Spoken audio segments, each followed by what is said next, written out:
church on Wednesday. I'll preach again on Mother's Day. I was a former women's pastor at my church. But I never felt like that was supposed to be something I made a career out of. And I would ask God, is it okay? Am I being unfaithful by going and do something else? I want to play piano. And he said, no, Jade. He said, I've created different stages for you. And he said, when you are one with me, this is for all of you, everything is ministry. Everything is ministry.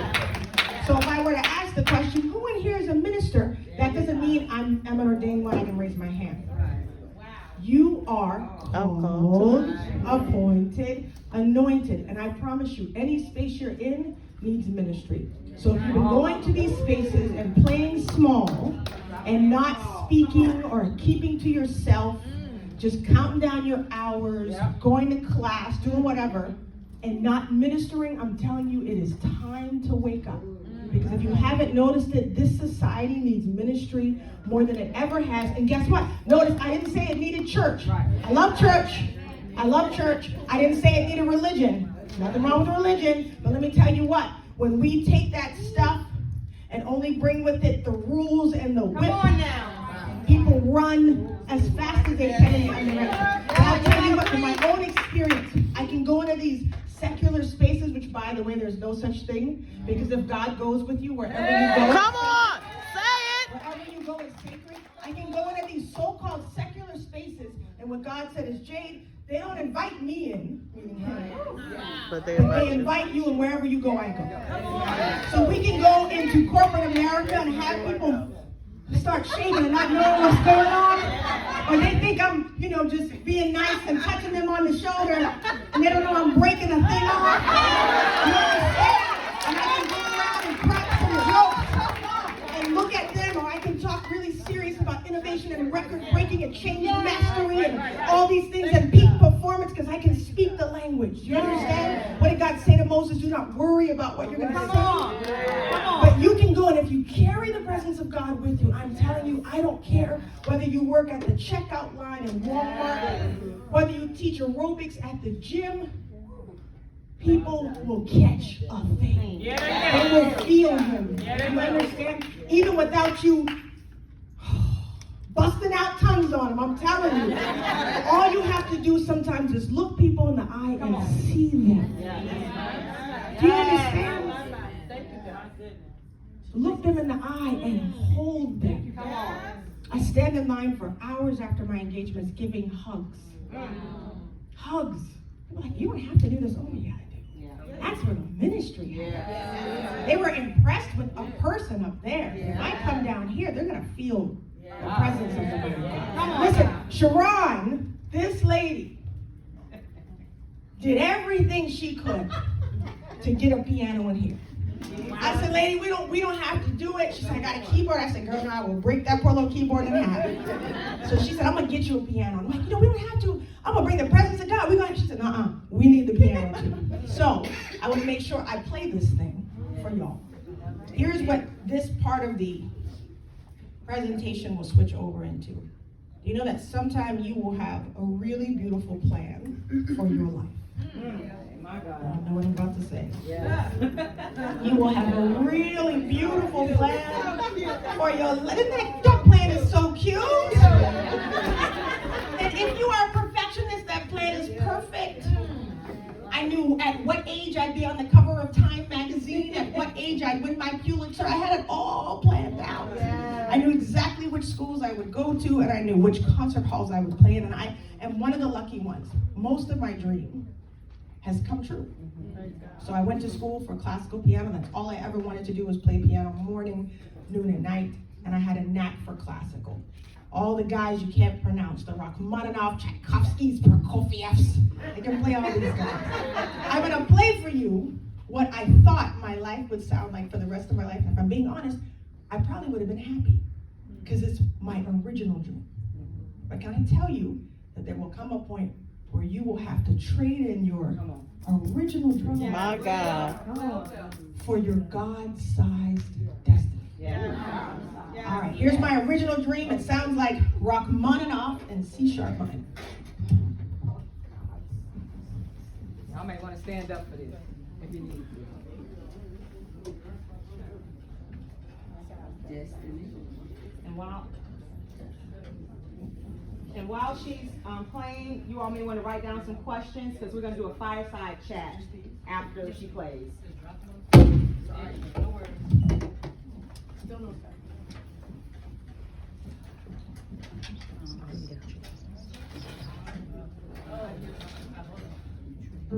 you go. I'll leave it out for now.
I waited a long time when I was a little girl to be able to play that piece, and I went on to Northwestern University. I studied at some of the most prestigious music conservatories in the summer with all the big name teachers, and as you can imagine, I was one of only a few people who looked like me. Today there were much more, but I was one of the only, and I would play these concerts. I've been told it's so hard to become a concert pianist, and only the best make it, and there are not enough stages. Do you know that when you are going after the thing you feel called to do, you're going to hear more information that tells you you can't do it than information that tells you you can. Come on. So what you have to constantly check on it is, now God, you gave me this talent. You must want me to use it for something. Some of you in here are sitting on talents that you need to dust off because they are part of where you are going next. So here was this piano. I won major competitions. I played at the White House. I got to play at a ceremony in the U.S. Supreme Court. I was good. Yes. Playing with major symphonies and major concert halls, doing exactly what I wanted to do. It was all going according to plan. Record deals, all the stuff. Now, when I started playing after a few years, something unusual happened. I suddenly caught this bout of stage fright. Had never had stage fright before, have always been comfortable in rooms no matter how many people are in them, but for some reason I had the stage fright. Now, in order to get through the stage fright, because it would either make my hands start shaking or I would start having memory slips, I would end the song and then I would start talking to the audience. Now I would talk to you guys to help me catch my breath, kind of get back on track. Then I would go back to playing. And then I would stop, tell you a story about Mozart, you would laugh. Now the more comfortable you got, the more comfortable I got. So the more I made friends with the audience, made you laugh a little bit, inspired you, I got even more confidence and I keep going back to the piano. Now that was something I did as a coping mechanism. Some of you are in here thinking that thing that suddenly has hit you, that makes no sense, that thing you're being challenged by, having a problem with, you're over here counting it as a problem. Now what I heard before I got down here, because I always say, God, let me throw away my notes, tell me what you want for this room. When I got in here, I texted friends and said, hey, I need to hone in on what's happening in this room, pray for me. So I know that the fact that we're connecting is because of the prayers that have gone out before I even got in this room. And what I know God has been saying more often than not is some of you think you are not in a season of breakthrough, and you are. So the reason is because you don't know that breakthrough and breakdown go together. So when my technique was breaking down and my memory was breaking down, I thought, I'm not going to be able to have my original dream. This is the worst thing that could ever happen. Some of you don't understand that breakthrough and break off Uh-oh. Got quiet on that one. Breakthrough and break off go hand in hand. Some of you are holding on to people, holding on. I'm sorry, my record got stuck. Some of you are holding on to people that you need to let go. Woo! My Lord. Sharon doesn't know that 2 of the people she met for my team just a few months ago are no longer here. It's a season of break off. And you got to be okay with that, because sometimes where you're heading next, everybody's not going to make the team. And it's not even because you don't like them. No. Some I really, really like, and I see it for them because by nature I'm a coach. By nature, I'm an exhorter. Yes. So the funny thing is, I look at you and see you 10 times bigger than you see yourself. Some of your heads would explode if I told you what I saw in you right now. Woo. And I've learned over time you can't tell it all, because sometimes they can't even contain it all. But can I tell you this thing? You can't want it more for somebody else than they want it for themselves. Come on. So here I was wanting this thing real bad. Break off happens. Okay? God is such a gracious God. We got to get this. He actually cares about you more than he cares about breakthrough. Listen to me here. What I mean by that is he's going to make sure that whenever he elevates you, you are going to be whole and you're going to be ready to carry the load of the next level. Some of you want the next level, but he's still got to grow a few things up, break a few things off, rearrange a few things, so that when you get there, you want to be one of those lottery winners who win $1 million and lose it in 2 months. Yes? He wants you to be able to break through and sustain the breakthrough. But when you're working towards what you want and your vision and your goals, it's hard to hear that. So here I was, all this stuff was breaking down, and I was worried word was going to get around that I wasn't a very stable player. She has memory slips, she missed notes. I was worried about all this stuff that was getting in my head. It would create this spiral in the concert setting, so I started telling these stories. Do you know those stories are the reason my career took Come off? on now. Come on. My bookings doubled because they said, get that piano girl who talks. Nobody else was talking. They were coming out bowing and playing.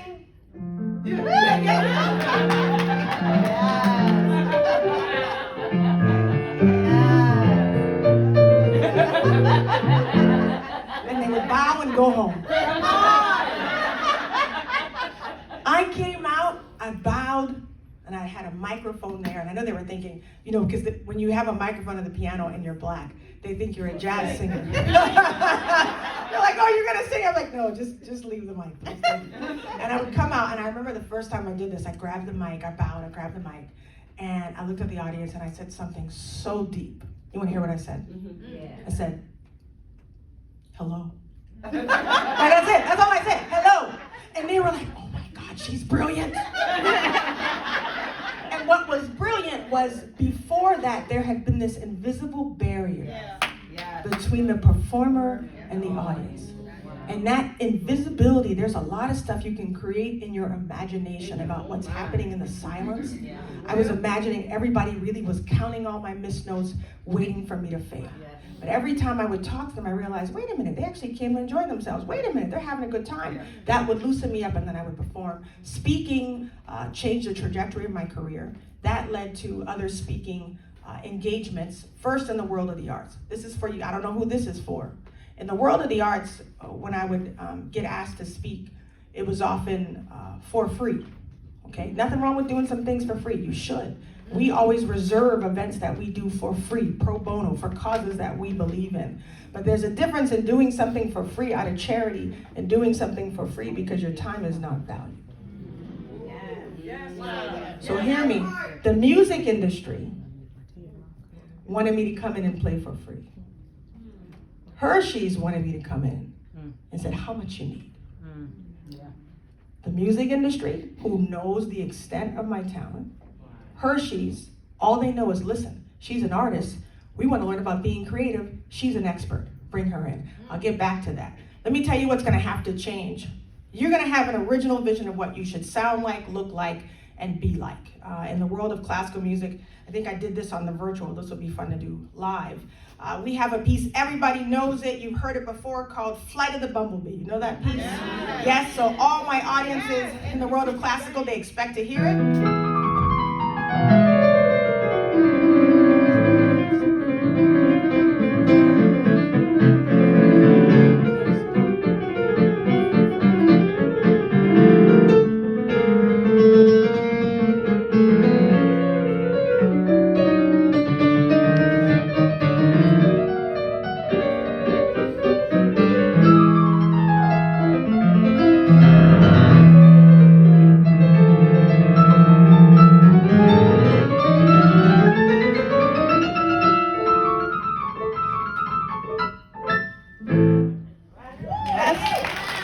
That's a standard piece we play. People want to see if you've got the chops for it. But do you know that after you have spent your time honing your talent, doing the work, building a thing? You know, we love Jeremiah 9:11, right? Was that what you were quoting earlier? 29:11. 29:11. For I know the plans and purposes I have for you, right? We love that part. I want y'all to go back and read verses 4 through 10. Come on. He talks about, now before we get to these plans and purposes I got for you, I'm gonna need you to build a thing and live in it. Yep. I'm gonna need you to plant a thing and be able to eat of it. That's right. Go get married, go have a family, do all the things that show you can be fruitful with the time you have. My God. After that is when he said, because I know the plans I have for you. What he's saying is there's a part we have to play, even in the plans that God has for us. I know that this is not about works. We don't work ourselves into favor with God. But I'll tell you what, work is a part of seeing the vision that God has for you come to pass. So I'd already put in the work. When you put in the work, do you know that the people you lead, how many of you lead teams in here at work or in ministry? Yes, the teams you lead, they love you for your leadership. But in this season, we have learned, especially post-COVID, people need more from work now. Have you noticed it? They're coming to work looking for purpose, meaning, belonging, acceptance. My mom was like, I just want benefits. They get all this, I just give me benefits and I'm good, right? But it's a different generation. They need more. And instead of resenting and being bitter about the fact that they need more, rejoice in the fact that you are capable of giving more. Your teams, you can give them Flight of the Bumblebee. My audiences were used to that. But at some point, you got to imagine that since you've laid down the foundation, you've put in your work, you can begin to jazz things up a little bit, you know. I believe that the God we serve is a creative one. He doesn't want us to just do everything that's come before us. He says, I'm making all things new. Can't you perceive it?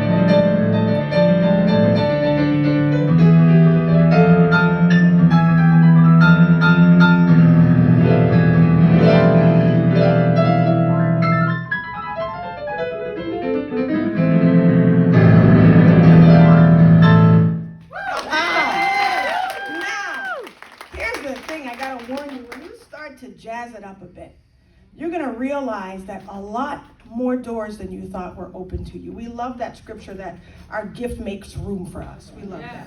I like to believe that our gift makes room in expected rooms for us. So when I started speaking, that started opening up different opportunities. In fact, I can say to you easily, if I had started with just saying hello to that one audience, we would never have met. Right. Isn't that something? If I had gotten my cute little original dream of just playing Mozart, Beethoven, Rachmaninoff, wash, rinse, repeat, you and I would never have had this moment. This woman would have not gotten that prayer. Come on. I want you to see how invaluable you are in the overall purpose and plans for other people that God has. So, and you know, he's a gracious God. I could have just kept doing what I had always been doing. I'm still on track to get to heaven. Everything's fine. I'm good with God. Yes? We got to get over this salvation 101 thing. Yeah. Come Where on. the only thing we're living for is to get someplace when we die. I want to know, what great thing have you called me to do in the days between life and death? Come on. I don't want to wait until I'm out of here. I want to be able to go, hold on, God, matter of fact, I need 10 more years because I'm still finishing the work you have called me to do. It is a powerful thing, and what happens is, you know, when I was playing in these early concerts, I literally was the only person who looked like me in the room. Classical music is traditionally a very white or Western European phenomenon. And you can go back to all the reasons of why that is, but it is what it is. Nevertheless, I love this music. But the truth is, I also liked other music too. Right? I was listening to hip hop, I was listening to rap, R&B, and I had to be good. I couldn't listen to the explicit version. My parents were really great, listen to me, at sheltering, I call it my orifices. My ears, my eyes, my mouth. So they understood early that what goes in comes out. So even then, even still, I had this passion for rhythm and for music. And one of the people I really love, matter of fact, she just got inducted into the Rock and Roll Hall of Fame. Anybody know what I'm talking about? Missy Elliott. Love me some Missy Elliott, because when she came on the scene, she completely changed the way even hip hop was sounding. She was not dressing like the other female MCs. Y'all don't remember? Y'all don't remember? She wasn't saying the same things that the women MCs at the time were saying. That's right. She was saying, I can be here, I can show up and do it my way. And so I kind of started experimenting with my audiences. I said, well, you know, they let me talk to them and they liked it. Jazz it up a little bit, and they liked it. But the truth is, up until this point, I haven't played anything written by me. Even the jazzy version, that's not mine. It's made famous by another black female pianist named Lolette Jenkins, but none of it's my stuff. I believe if you're in this room under the sound of my voice, you are in a season where it is time to show the world your stuff. Your stuff. Come on. Your stuff. Now listen, I'm a fan of coaching and masterminds. I will slap down the money in a second to learn something I don't know so I can collapse time and do it faster. Yes, there's an abundance, there's wisdom in an abundance of counselors. But do you know that God literally broke the mold with you? There are original things that only you can do.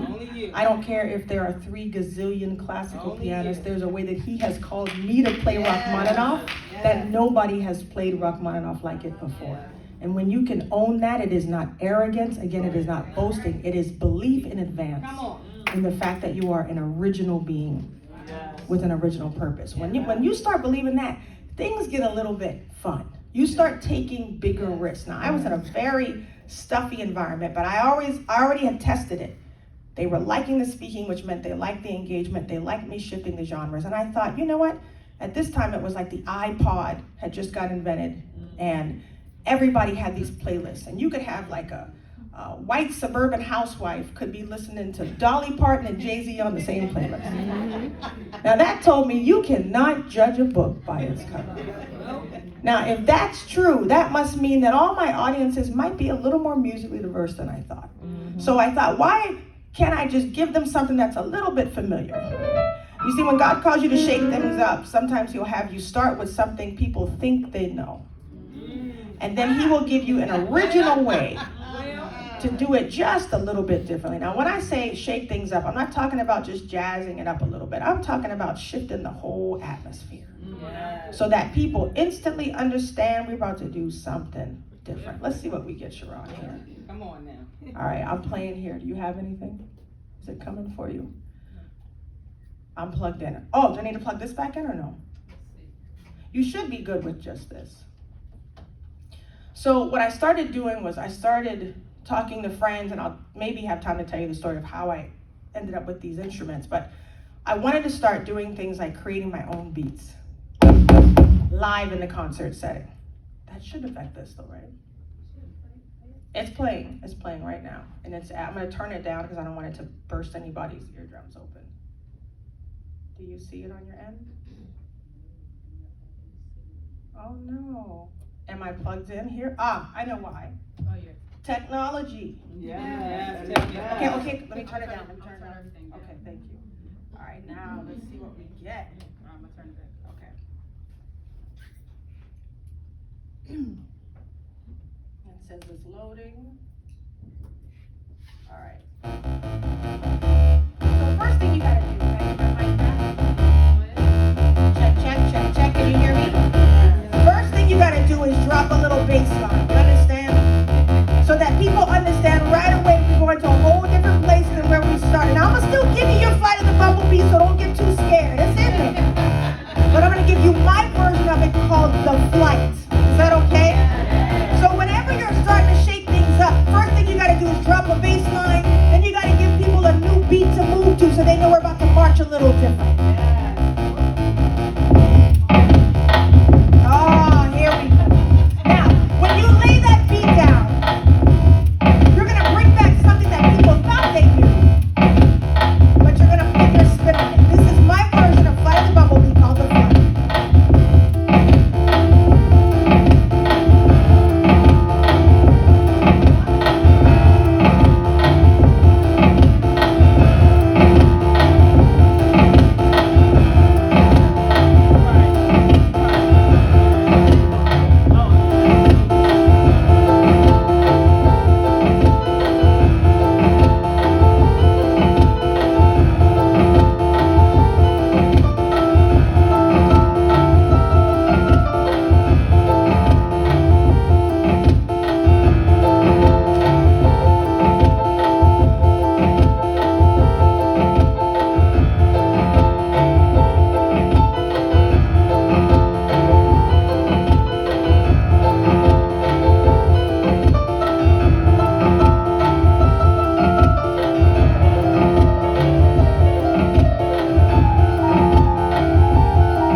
All the stage fright went away. I actually started playing even better, even cleaner, even more accurately, because I was relaxed enough and enjoying my audience instead of fearing my audience. Everything changed, and I was having a good time with how I was changing things up. Do you know that when you get free and you start moving differently, everybody's gonna love it? Yes. No, they are not. Everybody, No. That's on them. everybody is not going to love it. That's Listen, right. I was having a good time, and you know who was pulling his hair out? My manager. He said, Jade, what do I tell people? I tell them you're a pianist, a speaker, a beat maker, a rapper, an author, a minister, a coach, a fashion plate, a model. What do I tell them? I said, tell them yes to all of the above. Yes. Do you understand that you are living in an all of the above season? Yeah, come on now. All your talents, your gifts, your skills and abilities, listen to me, are coming together to be used as one unit to impact people in a much more powerful way than ever before. So when you hear people saying, "Oh, she is all over the place," you say, "That's right." No, I'm not. Come on now. All over the place. I am designed to be good in more than one place. Come on. You understand the difference. Now, does that mean we aren't accountable? No. To our gifts and our skills? You must work your hardest to be excellent. Mhm. You must work to perfect as much as you can and then release the outcome. You must say to the world, "I'm here." You can't hide out. You must stand up, stand out. You are accountable to these things. And you are also accountable to staying focused long enough to get the thing going. Now, people will tell you often you need to stay in your lane. Here's the thing. Now, here's the thing. I don't happen to believe I need to stay in a lane. I happen to believe that my God has created whole highways for me. And I get to ride purpose out in this lane, and ride it out in this lane, and ride it out in this lane. You see where I'm going? Now, the onus is on me to make sure that each lane is functioning and flowing powerfully. Yeah. We have no janky lane over here and then traffic in this lane. You understand? So I'm not saying do all the things and have no accountability. I'm saying focus on each thing, power them up so that you can run that master highway. This is what he's created us for. Here's what I think is so important about breakthrough. What you will have to develop is really the spirit of discernment. Can you hear me? The spirit of discernment. Who knows what that word means, discernment? Yell it out. What do you think discernment means? Perceiving, knowing. Knowing what? Which way to go, which direction to go. That's good. What else? What else can discernment mean?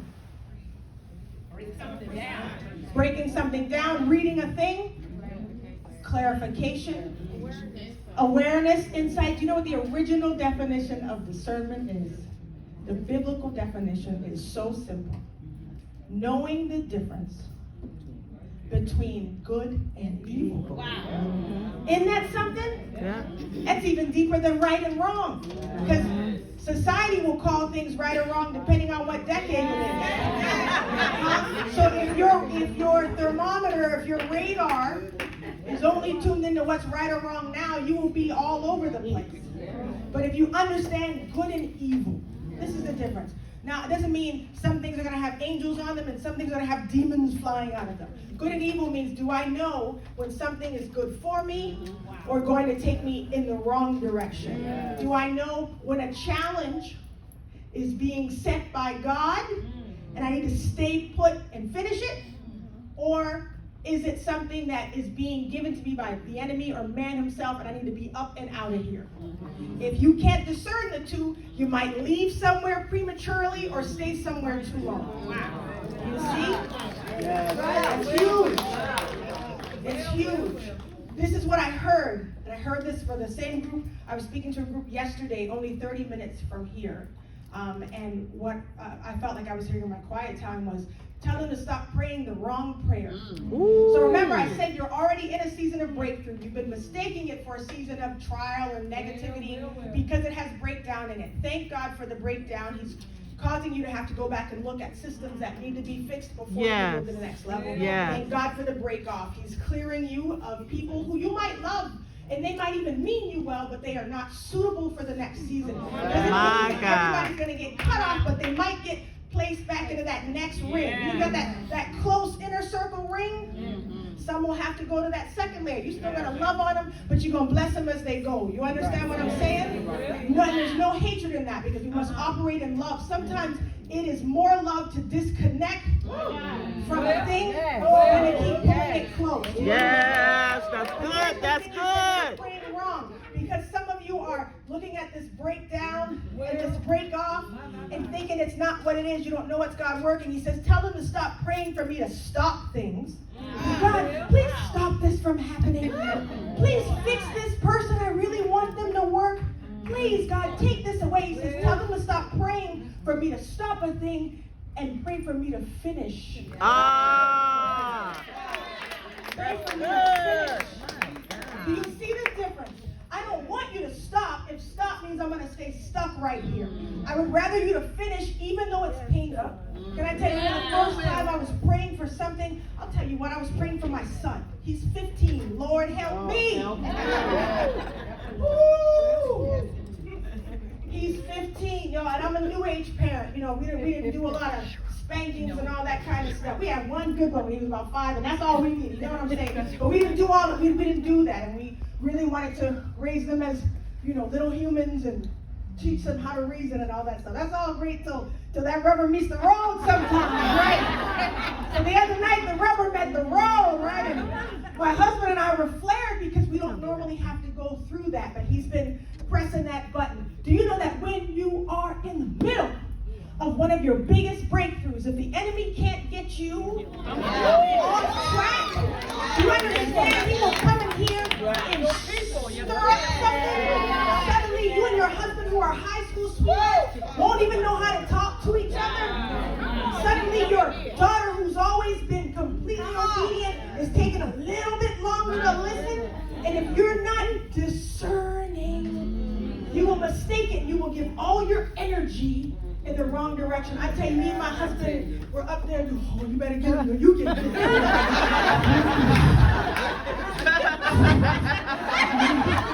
got him? Yeah, you got him. Tag me in when you're ready. Tag me. Yes, I know all about that. That stuff came up and I was like, ooh, what is that? And that voice from The Exorcist comes up. Who do you think you're talking to? Ooh, something came up out of there. My husband was holding me back. Ooh, because my son's my height now. That's the thing. Because they get your height, you got to go put your heels on. They remind you of a thing or two up in here. I can still get 3 inches on you if I need to. Man, can I keep it real with you? Yes. I am known for emotional stability. I can teach you how to become unshakable and unstoppable. The enemy can throw every dart. I'm like a missile. But when it's up in your house,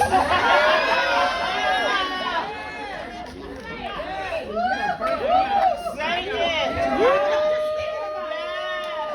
call him and bring him again. Listen. I'm keeping it real with y'all. Yes. Come on.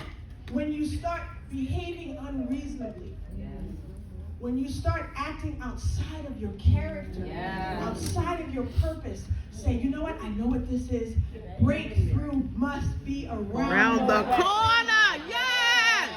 And here I was praying for my son. He was asleep in the car. When they're asleep, they still look like your little baby. And I was praying for him until he wakes up, right?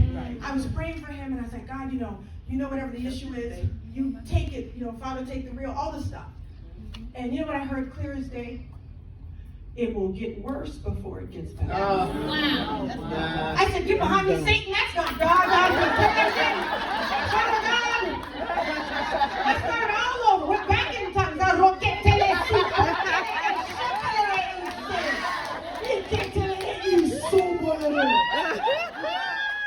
Try this again. Father God, I need you to take my son. He said, I said, it will get worse before it gets better. Now see, let me tell you how to fix your brain here. Tell you how to fix your brain. The enemy wants you to hear, it will get worse. You can live at a level where your mind instantly focuses on, it gets better, which is actually prophetic. In advance, God is telling you, this thing is done. Do you understand the difference? It gets better. We get caught up on, it will get worse. And then we start having a whole reaction to, it will get worse. See, that's why I don't like to pray to you in the first place. And then we start going down this rabbit hole. You understand what I'm saying? It's funny, but it's not. Because most of us live in this loop. We were talking about this yesterday at a mindset conference. You have your belief, you have your thoughts, you have your feelings. You have your actions, you have your results. And as we were learning that, God said, but most people get stuck on the first three. They have a belief, they have a thought about it, then they feel some type of way. And the way they feel goes back and determines what they believe. What their new wrong belief is determines how they feel, and that feeling determines if we can get past it all the way to your action, if you ever get to action. Most of us stay in the loop. Train your brain, your heart, your eyes to hear the part that God wants you to focus on, which is I am Jehovah Jireh, so it's already provided for. I am Jehovah Rapha, so you are already healed. I represent you. I go before you. It is done. It is finished. That it will get worse is so you can prepare, not to freak out, but to be in a place of preparation and prayer and alignment. I will make sure that this week I'm fasting because he said it will get better, so I need to be ready for it to get better. Do you understand? Yes. How are we on time? Where are we? Are we at this time? Let's do the fireside. Are we ready for that now?